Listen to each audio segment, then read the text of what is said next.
In a world torn by darkness, one man walked the path of vengeance, only to find redemption. Solomon Kane was a ruthless killer, until a curse from the devil himself changed his fate. Now hunted by evil, driven by guilt, he must fight the darkness within to save a world consumed by it. In North Africa in the 16th century, English privateer Solomon leads his crew into a battle to defeat the Ottoman defenders that have taken over a town. A fierce battle happens on the streets and Solomon shows off his great fighting skills, killing enemies without mercy. Eventually they make it to the castle and the defenders immediately close the door, trying to leave them out. However, Solomon's team immediately blows up the entrance. As flames spread through the corridors, Solomon stares at the bodies until he finds a soldier still alive and threatens him until the man confesses the location of the throne room. Before leaving, Solomon shoots him dead. The group moves into the throne room and finds a bunch of mirrors around. As the men start moving inside, demons come out of the glass to attack and kidnap some of the warriors, taking them into the mirrors. The crew is terrified, but Solomon wants them to keep going, and when a guy tries to run away, Solomon shoots him.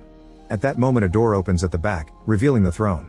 Solomon goes in only for the door to close behind him, leaving his crew outside. Then he starts hearing a weird noise but ignores it to grab the treasure. Nearby the body of the king starts freezing up and Solomon checks on his breath, confirming the temperature has gone down. As a chill takes over the room, a bunch of shadows begin coming out of the statues, surrounding Solomon. Suddenly the shadows gather at the throne and reveal a demon known as the Devil's Reaper, who hits Solomon with his power to make him fall. The Reaper explains that he came to take Solomon's soul because he had a life full of murder and greed, hitting Solomon again for talking back to him before summoning a fiery sword. Then the Reaper tries to slash Solomon, who stops the blade with his own swords and announces he isn't ready for hell. Solomon dodges the Reaper's attacks in quick succession and jumps through the window to escape. 1 year later in England, Solomon is living in a monastery. He's renounced violence and donated his wealth to the church as part of cleansing his soul to find redemption and avoid hell. Solomon's also covered his room with creepy notes and gotten a bunch of tattoos that protect him from demon attacks. One afternoon, a priest explains that since Solomon moved in, he could feel a shadow growing over them, and last night a prophetic dream told him Solomon must leave the monastery. A devastated Solomon makes his way out, not knowing where to go. Solomon begins wandering aimlessly and crosses the countryside during winter, seeing many things like plague doctors burning down contagious people and local townspeople hung in rows as punishment. One day, a cart carrying the Crowthorne family passes by and offers him a ride, but Solomon turns it down. Later that day, Solomon stops to rest and hears some whispering. Suddenly he's captured from behind by a man with a knife. 2 more men come out of hiding and they hit Solomon a couple of times before checking his bag, only to notice he doesn't have any money. When they find some papers full of symbols, they assume he's a sorcerer and put him near the fire, saying they should burn him like a witch. Solomon pushes back, yet he doesn't defend himself, so the thieves hit him again until he passes out. Then a flashback reveals that Solomon grew up as the child of an important lord. However, because he was the second son, his father wanted him to become a priest while his brother Marcus took over the lands. Solomon refused to become a priest and ran away from home, so his father disinherited him. The Reaper suddenly appears in the flashback and Solomon wakes up, realizing he's in the cart with the Crowthorns. The family promises he's safe with them and soon they stop to camp for the night. Solomon should be resting, but he doesn't want to be rude and volunteers to help. First he washes up and the children keep staring at his tattoos. Later over dinner, Solomon shares some stories about all the people who hired his crew to fight for them.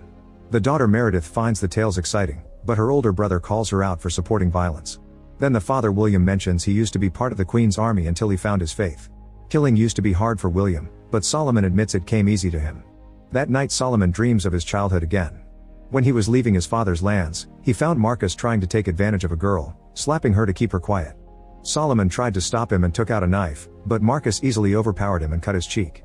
Then Marcus took Solomon to the edge of the cliff, pushing Solomon as he tells him to leave. Solomon pushes back and Marcus trips over a rock, causing him to fall off the cliff. In the present, Solomon wakes up and joins William by the fire. William shows him a locket with pictures of his wife and daughter, then he explains his family will be sailing to the new world to start over. He invites Solomon to come along, but Solomon explains his soul is damned and the family shouldn't want him around. For the next few days, Solomon continues to travel with the Crowthorns and Meredith makes some new clothes for him. One afternoon, Meredith's younger brother Samuel asks Solomon to show him some sword moves, so Solomon does some basic training using sticks. At that moment they come across a burned town, so they go investigate. There are bodies with burned eyes everywhere and William blames it on the devil, but Solomon finds a pyre and realizes the townspeople failed to burn a witch. Meredith notices some movement and finds a girl still alive among the bodies. The child is taken to their camp and she confirms that the townspeople tried to burn a witch, but the fire didn't hurt her. The witch killed all the locals and burned their eyes for coming to see her burn. The Crowthorns want to pray for the dead and the girl furiously refuses, so Solomon gets suspicious. He takes a cross from the family and tries to give it to the kid, who turns to Meredith and tells her it's you we want. The girl is actually the witch, who puts a strange mark on Meredith's hand before her eyes change.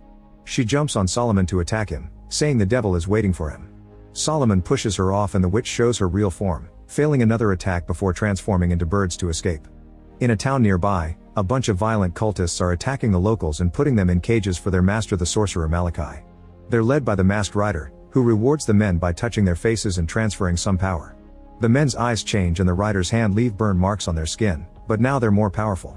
Meanwhile the Crowthorns are setting up camp and Solomon checks the mark on Meredith's hand, but he doesn't recognize it. In the evening, Samuel wakes Solomon up, saying he's heard some weird noises. Solomon goes to check and discovers Malachi's cult kidnapping more people. With Solomon away, it's easy for the cultists to surround the camp and kidnap the family, easily overpowering William when he tries to poorly defend himself. They notice the mark on Meredith's hand and announce she's the one, which the masked rider approves of. Soon Solomon arrives and Samuel asks him to kill them all, but instead Solomon tries to negotiate for the family's freedom. The masked rider uses his magic to talk through one of his men, asking Solomon to kill him. Solomon refuses because he's a man of peace and the thug immediately kills Samuel. A devastated Solomon finally decides to drop his oath of peace, saying he'll gladly go to hell in exchange for killing such monsters. Solomon furiously begins fighting the killer, easily disarming him and stabbing him with his own knife. As some of the cultists try to fight him too, the others take Meredith away. William tries to help her only to get stabbed by two men, and soon his older son is killed as well. An even angrier Solomon decapitates another cultist and keeps on fighting, killing any man that dares to go against him.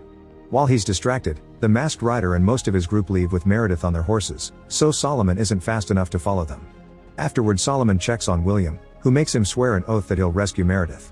William says that if Solomon saves Meredith, his soul will be saved as well. Then William dies and his wife gives Solomon the locket for his search. Before leaving, Solomon takes some weapons and a horse from the cultists and notices the dark power leaving their bodies. As he rides through the forest, some cultists come out of hiding and start chasing him. Solomon takes out two guns and shoots both guys at the same time. Then he catches up to a group on the road, quickly killing all the bad guys with precise strikes of his sword. Next Solomon opens the cage with the victims and shows them the locket, asking about Meredith. Sadly none of them saw her before. A few miles from there, the cultists raid and burn down another town. Meredith is in a cage and tells the other victims to stay calm while the masked rider stares at them. 3 days later, Solomon sees tons of people walking away from another destroyed town, trying to find a new home. He decides to ride to the ruins and rest at an abandoned church. When he starts praying he's suddenly startled by a man, so he takes out his sword. However, it's just Father Michael, who never left his church. He explains he's seen some terrible things and confirms the cultists destroyed the area. Their master Malachi is a servant of the devil, but nobody has ever seen him because he hides in his castle. The cultists' victims are made soldiers or slaves depending on their strength. Suddenly Solomon hears a noise, so Michael opens a hatch on the ground to reveal a bunch of ghouls hidden underground. Solomon can't believe Michael didn't destroy them, so the priest explains these used to be his parishioners. Malachi's curse changed them, so Michael doesn't think it's right to kill them for something that wasn't their fault. He also admits he feeds them before pushing Solomon into the hole and closing the hatch.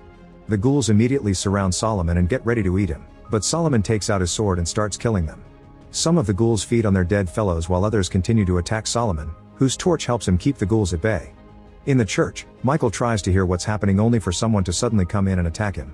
Down in the tunnel, a ghoul jumps on Solomon's back so he pushes it against the wall to hit it. This creates a hole, so Solomon throws the ghoul away and makes the hole bigger to escape. As he runs through a narrow tunnel, the ghouls try following him, so Solomon uses his torch to keep them away and tosses debris on the ground to block them. When he's about to get to the exit, a ghoul tries attacking him but Solomon kills him in seconds. 2 more ghouls show up and start chasing him, so Solomon runs to the exit and breaks the wood to come out to the surface. The ghouls try following him, but the light burns them so they rush back inside. Then Solomon is surrounded by the thieves from before, who drop Michael's head. All 3 of them have agreed to work for Malachi and now they hold power too. However, they still don't know how to use it and it's very easy for Solomon to fight them, bringing them down one by one in just a matter of minutes. Then he threatens to throw one of them to the ghouls while showing him the picture of Meredith, demanding to know where she is. The thief says the girl is dead and Solomon freaks out, hitting the guy before letting the ghouls take him. Sometime later, Solomon makes it to a town and he goes to a tavern to get drunk, hoping to forget about his troubles. At that moment he's approached by some members of his old crew, who want Solomon to be their captain again. However, Solomon refuses because he has nothing to fight for. Later in the middle of the night, a group of men surprises Solomon while he's asleep and capture him. The next morning, Two guys are crucified for defying Malachi while the masked rider watches. Soon Solomon is brought over too, and the rider orders his men to crucify him as well. Unlike the other guys, Solomon doesn't scream, thinking he's earned it. Once Solomon passes out, the masked rider rides away with his group. At the back of the caravan they bring the slave cages, which include Meredith alive and well. She sees Solomon on the cross and starts yelling his name, causing him to wake up and discover she's fine. A desperate Solomon begins pulling his hands from the nails and unties the rope, so he falls to the ground. The cultists surround him and get ready to kill, only for Solomon's old crew to show up and fight them instead, defeating them in seconds. In the evening, Solomon wakes up on a bed in a hideout, where a healer is taking care of his injuries. Solomon tells her to leave him alone before he removes the bandage and notices the scars left by the nails. After confirming he can still use his hands, Solomon starts packing to leave, and a crew member tells him he should wait until he's fully healed. Solomon reacts violently, so the others stop him, explaining that they're willing to fight with Solomon to defeat Malachi. Over dinner, the group shares more of Malachi's background. He used to be a priest and a healer, but he sold his soul to the devil for power. The masked rider follows Malachi's orders, and rumors say he has no face under the mask. Solomon points out they must kill Rider first to leave Malachi vulnerable, and the group tells him the enemy's base is Exmouth Castle, which shocks Solomon because that's where he grew up. The crew informs him the lord of the castle died, so Solomon becomes even hungrier for revenge and orders everyone to get ready. Sometime later, Solomon and the crew sneak into the castle's ground through a hidden tunnel that Solomon remembered from his childhood. The witch from before appears on a balcony and throws a skull at the same time that Solomon throws his sword, killing her. The skull shatters on the ground as an alarm, and tons of cultists come out to start a fight. As men begin to die all over the place, the masked rider also comes out and starts killing the crew one by one.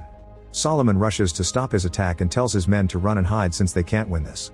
As the crew gets away, Solomon fights the rider, who soon pushes Solomon back, and he uses the chance to hide behind a door, locking it so he can't be followed. Afterward, Solomon sneaks through the corridors, hiding whenever the cultists pass by.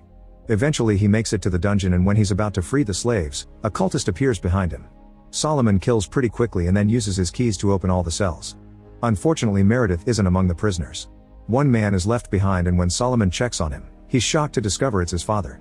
A desperate Solomon struggles with the chains, but his father explains they can't be broken because they were made with dark magic. Solomon finally apologizes for Marcus' death, but his father reveals Marcus never died. The boy had survived the fall, but he was terribly wounded and wouldn't wake up. Doctors and priests didn't know what to do, so the father hired a sorcerer. Marcus woke up, but he was taken over by the darkness. He also only obeyed the sorcerer's orders. The wounds on his face were so bad that he started wearing a mask. It turns out Marcus is the masked rider, and the sorcerer that brought him back had been Malachi, who took all the Lord's money as payment. The father feels extremely guilty about this, so he takes Solomon's gun and asks for an end. Crying, Malachi shoots his father to free him from his pain. In another tunnel, the crew is holding back the cultists with fire and crossbows, but they won't be able to stand for much longer. Solomon soon arrives, and after killing an enemy, he asks the crew to buy him just a few more moments to put an end to this. Next he goes to the throne room and pounds on the closed door. At that moment a bunch of cultists appear behind him, but before they can fight, the doors open. Solomon immediately goes inside and sees Meredith in a cage, who warns him this is a trap. On the throne, Malachi insults Solomon before using magic to disappear. Solomon decides to free Meredith, who again says this is a trap and that they marked her to make him come back to this castle. Suddenly the masked rider stabs Solomon in the shoulder and throws him on the ground before starting a fight. Solomon refuses to fight his own brother and tries using his words to make him see reason, but Marcus keeps on attacking, so Solomon has to defend himself. Both brothers are skilled swordsmen and don't manage to land a single hit on the other as they move all over the room. While they're distracted, Meredith escapes from the cage and hides. At that moment Malachi returns and uncovers a huge mirror with a beastly demon inside. Getting more desperate now, Solomon continues to fight Marcus and finally manages to stab him. When Marcus grabs him by his neck, Solomon removes the mask to reveal the awful face, causing Marcus to drop him. Then Solomon throws a torch at Marcus to set him on fire, and with just a few more moves, finally kills him. At the same time, Malachi takes Meredith hostage and uses her blood on the mirror, causing it to release the demon. Solomon immediately starts running to dodge the beast's slow attacks, and he goes back to Malachi, telling him he can have his soul in exchange for Meredith. Malachi doesn't believe him and gets ready to kill Meredith, only for Solomon to shoot him in the head first. The sorcerer falls into the mirror and absorbs back the demon together with Solomon's soul, making him collapse. Meredith rushes to check on him, thinking he's dead, but suddenly Solomon wakes up.